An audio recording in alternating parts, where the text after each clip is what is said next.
In the recent past, Ghanaian businesses are doing their best to ensure they change the narrative of businesses remaining small and collapsing after just 5 years of operations. Now more than ever, they have the opportunity to scale up and take full advantage of the Africa Continental Free Trade Area, which eliminates import duties and has an estimated potential of boosting intra-African trade by 52.3%. Robin Hebraz is the co-founder of Kenyo with brands such as Yaka and Respect. They produce gourmet and superfoods, including honey, fruit spreads, chili pepper, moringa, among others. These products are all locally produced and packaged. After 1.5 years of operations, they have 23 employees and source their raw materials from 30 farmers across the country.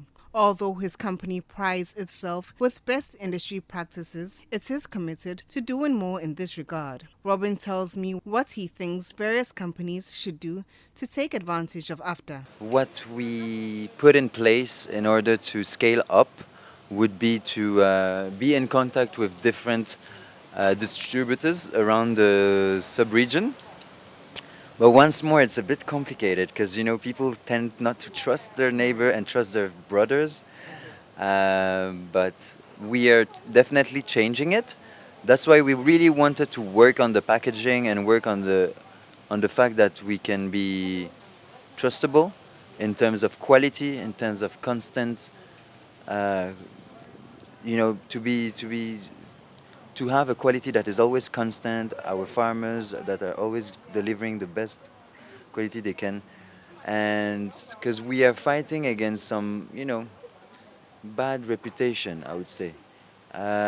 People tend to not believe in African quality, which is a big issue. I think today, if we want to develop our continent, we have to trust ourselves. Kingsley Edu Ochre is an investment analyst. Having invested in many companies across Africa over the past 11 years, he outlines what he thinks government should do to help Ghanaian businesses benefit from AfCFTA.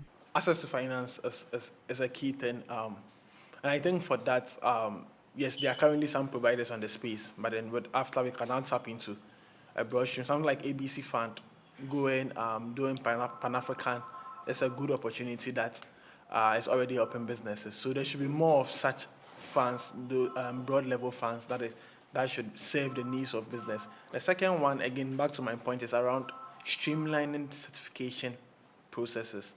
Because for you to tap into a market, sometimes there are some products or some standards you have to meet.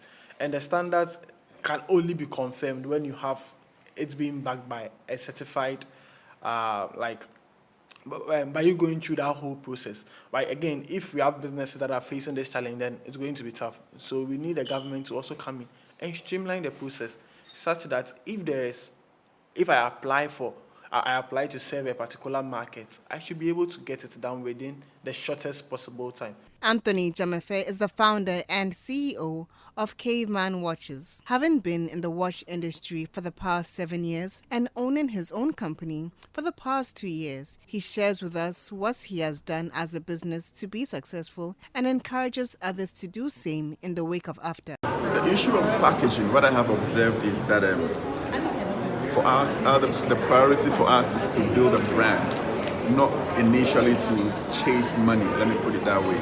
So it becomes difficult for most companies when they are not focused on building a brand. They don't want to put in more resources in terms of packaging. But we have significantly sacrificed revenue to enhance our packaging. So we invest a lot into the packaging. We know the standard that we are trying to achieve. It's a global standard.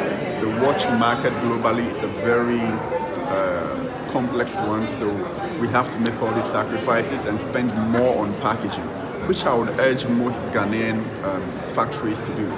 Let's now hear from the CEO of the Ghana National Chamber of Commerce and Industry and what he believes businesses must do to fully benefit from AfCFTA. SMEs can participate by being part of a value chain. Okay. So if you structure it very well, then a small business somewhere that is providing, let's say, a shoe, can be part of a larger business within Africa and be able to also be export. So we are creating a platform for our SMEs. The situation where we have limited our SMEs now will be a thing of the past because they will be part of a value chain. So it's a Ghanaian company here, it's even producing a leather, can be part or can supply a leather to a company in Kenya who is producing shoe. So that is the context that I want us to look at this after. Businesses are doing all they can to ensure they produce quality goods and access as many people as they can from the African Continental Free Trade Agreement. Reporting for City News.